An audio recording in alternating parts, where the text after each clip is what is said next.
Καλώς ήρθατε στο κανάλι του Olive Epitome. Σήμερα έχουμε μια καινούρια συνταγή. Συνδυάζει δύο υλικά αγαπημένα.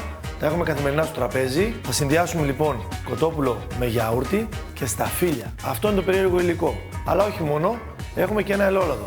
Πάμε να το δούμε. Πάμακο. Εξαιρετικό παρθένο ελαιόλαδο από την περιοχή των Χανίων. Η ποικιλία του τσουνάτι, σπάνια ποικιλία, αρχαία και αυτή, βρίσκεται στην περιοχή της Κρήτης ως επιτοπλίστων και ο παραγωγός Ευτύχης Ανδρουλάκης. Είναι ένα καταπληκτικό ελαιόλαδο.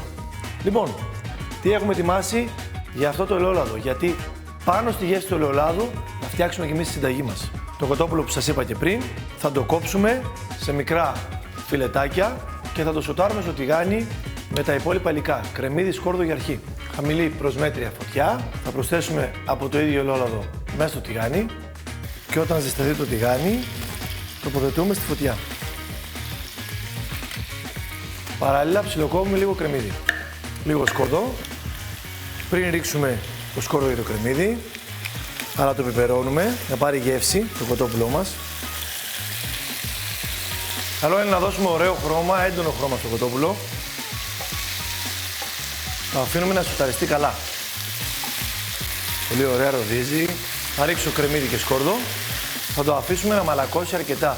Και το κρεμμύδι και το σκόρδο να φτάσει στο σημείο που έχει καβουρδιστεί και το κοτόπουλό μας. Νομίζω είναι έτοιμο. Τώρα θα ρίξουμε και τις ρόγες από το σταφύλι. Εάν θέλετε μπορείτε να τις στύψετε κιόλας και να πάρετε το χυμό τους. Και τώρα νομίζω πως είναι η ώρα του κρασιού.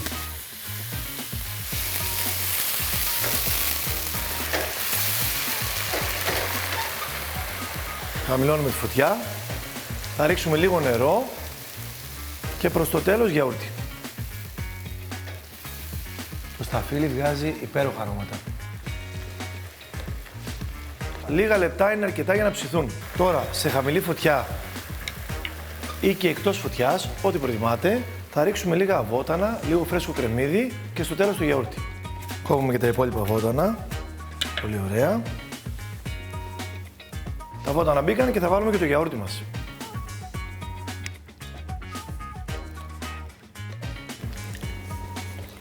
Μας κάνει μια πολύ ωραία σάλτσα. Πολύ μυρωδάτο.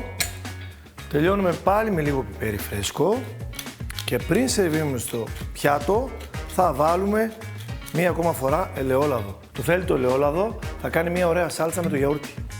Τσουνάτο, εξαιρετικό παρθένο από την περιοχή των Χανίων όπως σας είπαμε και πριν. Εάν δείτε χρώματα και αρώματα που βγαίνουν τώρα είναι απίστευτο. Το φαγητό μας είναι έτοιμο. Ώρα να σερβίρουμε. Θέλουμε μπόλικη σάλτσα στο πιάτο. Κάνει μια πολύ ωραία κρέμα. Τα σταφύλια μυρίζουν υπέροχα.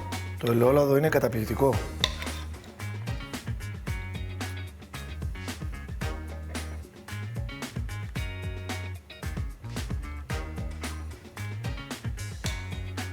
Και θα στολίσουμε με λίγα βότανα από πάνω. Μαϊντανό, δυόσμο. Θα γεμίσουμε όλο το πιάτο μας σχεδόν. Είναι πιάτο που αγαπάει τα βότανα, αγαπάει το ελαιόλαδο. Πολύ ωραία. Ελαιόλαδο. Εξαιρετικό παρθένο από την περιοχή των Χανίων όπως σας είπαμε και πριν. Και το πιάτο μας είναι έτοιμο. Καλή όρεξη.